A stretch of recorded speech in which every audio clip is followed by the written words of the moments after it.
আসলে আমরা আমাদের যে উন্নয়নের কথা বলি, সেই উন্নয়ন শুধু আমরা কতগুলো মেট্রো রেল আর এলিভেটেড এক্সপ্রেসওয়ে দেখছি। বেশ কিছু বিষয়ে আলোচনা বা চিন্তা ভাবনা করব। আমাদের নৌপথে একসময় নৌপথই ছিল আমাদের মেইন বাহন, এখন সেই জায়গা থেকে অনেক সংকুচিত হয়ে গেছে।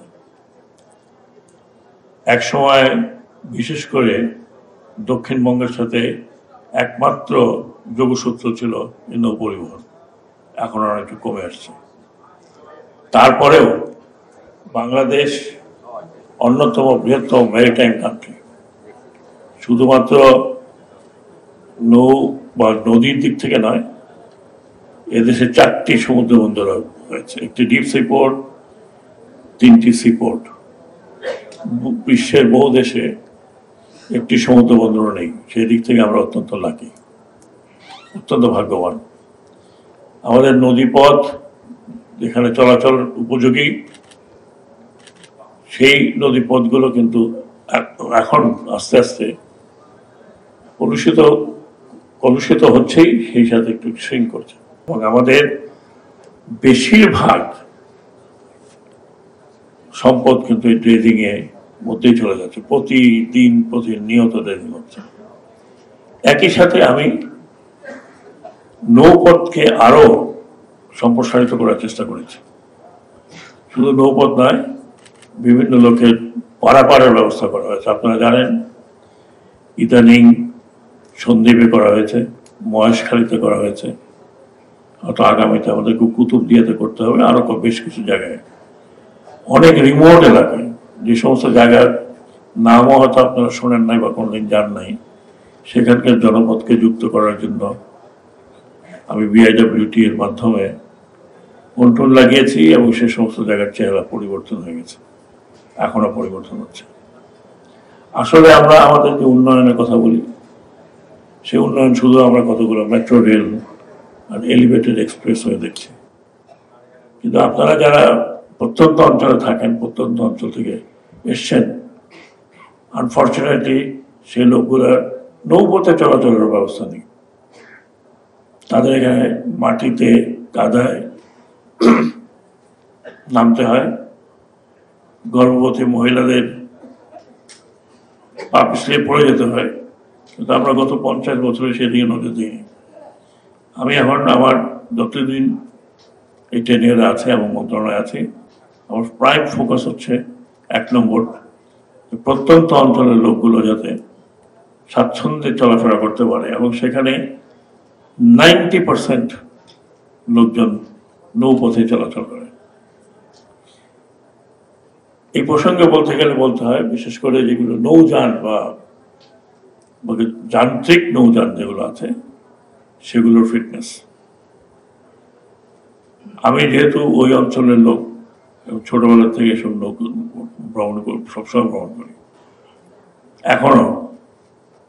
এখনো আমি প্রাইভেট ট্রান্সপোর্টে যাই। আগামীকাল এক লঞ্চে চলে বরিশাল যাব, ফিরবো লঞ্চে। তো এগুলো দেখে আসছি, ফিটনেসবিহীন লঞ্চ চলেছে, ফিটনেসবিহীন চলাচল করছে। এবং এখনো নদীতে যদি আপনারা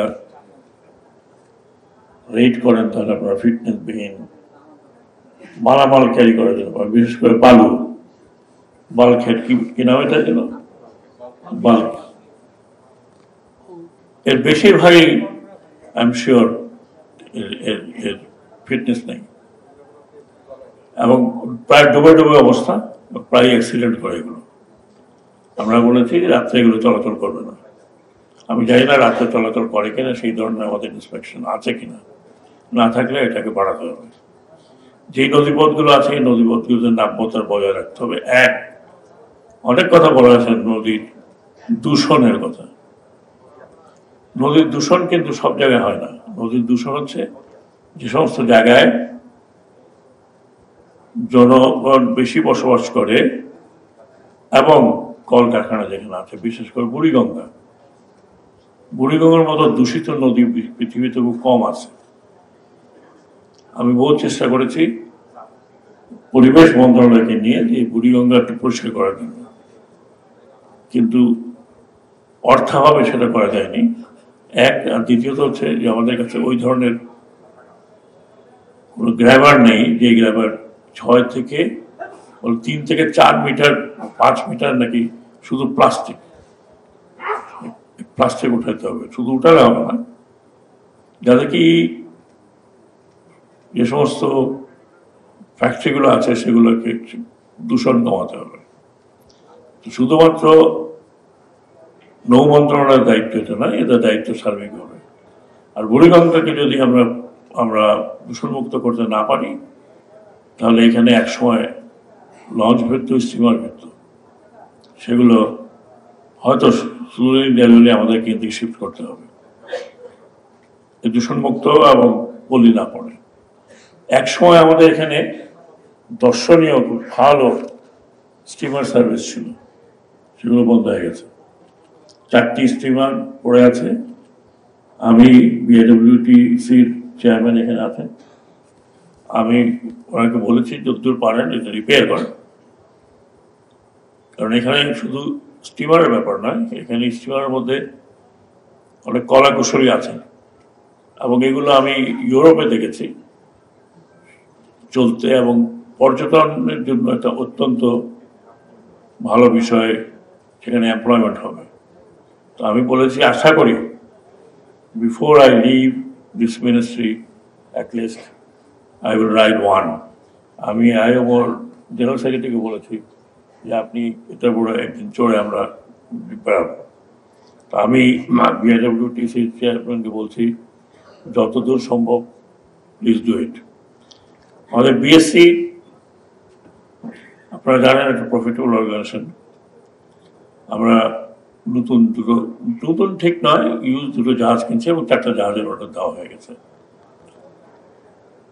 কাজে সমুদ্রপথে আমাদের জাহাজগুলো চলবে।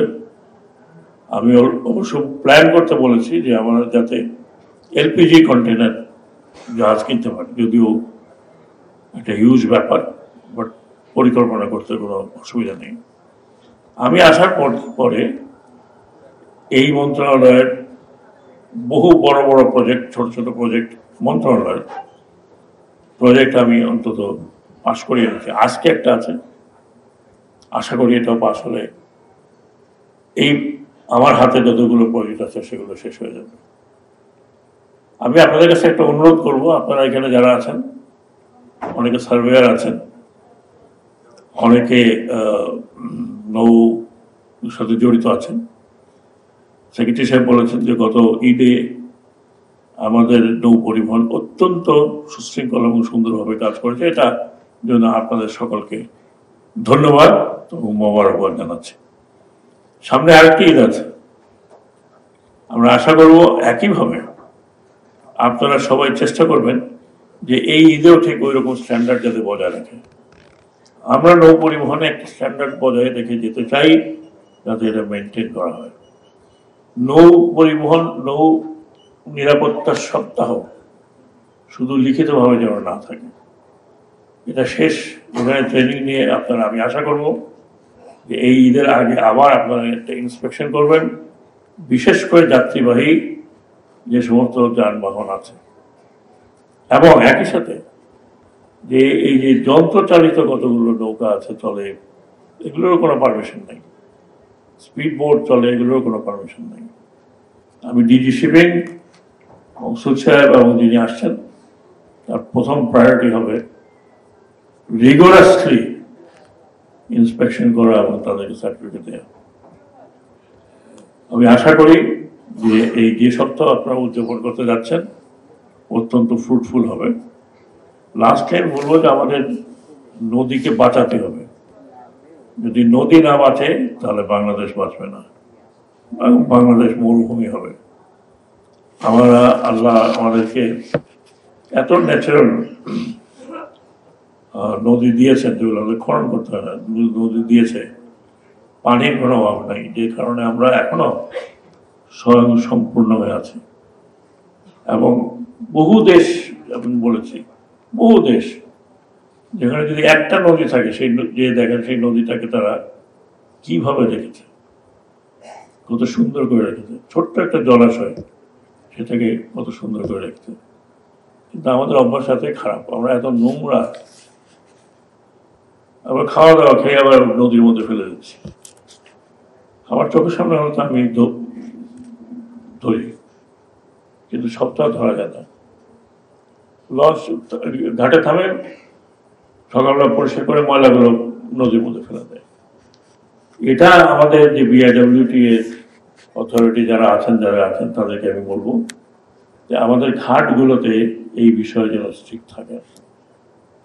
তো আমি আশা করব যে আগামী এক সপ্তাহ আপনারা যে প্রশিক্ষণ পাবেন তার মধ্যে এই সব বিষয়গুলো ইনক্লুডেড থাকবে। আমি চেষ্টা করছি নৌ মন্ত্রণালয়কে একটি ভাইব্রেন্ট, প্রাণবন্ত মন্ত্রণালয় করার জন্য, এবং আমাদের অ্যাক্টিভিটি যেন আমাদের অ্যাক্টিভিটির কারণে বা আমাদের কার্যক্রমের কারণে সারা দেশ উপকৃত হয়, অর্থনৈতিকভাবে, চলাচলের ভাবে এবং ডিসিপ্লিন ওয়েতে।